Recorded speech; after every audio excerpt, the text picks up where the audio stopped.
on your Saturday morning with the weekly download, our look at the week's other big stories. Joe Fryer is off this morning. Our friend Emilie is back with the headlines. Em, good morning. Guys, always good to be here with you. Among the biggest headlines this week, a gut-wrenching day of testimony in Texas, 6 weeks after the deadly 4th of July flooding.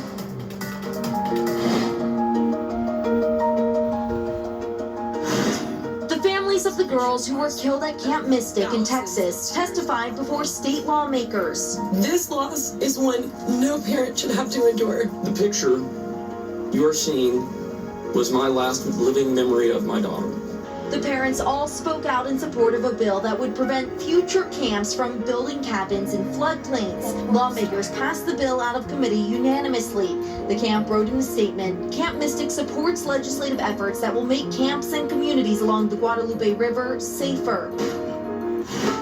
Prosecutors announced the so-called ketamine queen, Jasveen Sangha, has agreed to plead guilty to 5 federal charges in connection with the death of Matthew Perry. Her attorney telling NBC News she's taking responsibility for her actions.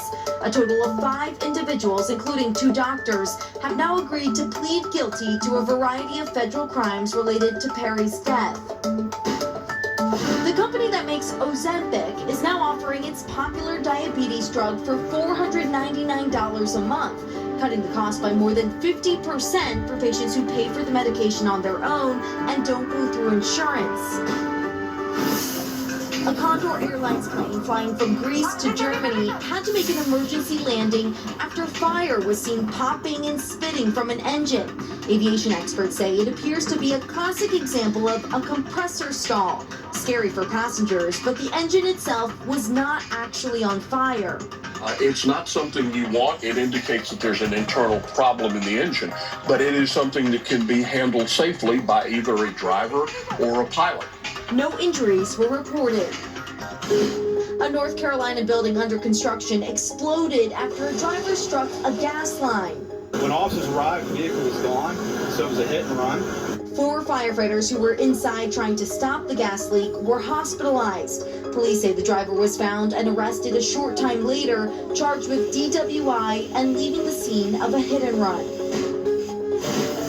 This Florida man was bitten by a lemon shark his friends had just caught as he tried to take a photo with it. He says he was trying to remove the hook from the shark's mouth. It's hard to take a hook out of a shark when it's still swimming.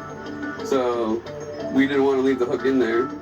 We can take it out, you take it out. Why cut it and leave a hook in the fish? Doctors say the 48-year-old is expected to make a full recovery. And finally, as teenagers nationwide head off to college, one mom set up a sweet surprise as her son got ready to leave the nest. She lined up all his old toys and photos for an emotional college send-off. The TikTok user then captioned the video, "One of the hardest goodbyes." Oh, how sweet is that? Sometimes it's hard to say goodbye to the stuffed animals maybe than the family. He's got to take one with him, right? Yeah, right? He needs something. He's going to roll in the door and everyone's going to be like, were you the dude that had all the stuffed animals your mom laid out for you? Yeah, welcome. The whole procession. That is a good moment for that family. Still to come right here on Today. Speaking of going off to college, wait until you hear what some folks are spending to make sure their kids can help transform their college dorm rooms. And later in Pop Start, are shakeups coming for the Saturday Night Live cast this upcoming season? What Lauren Michaels has to say about it. But first, these messages.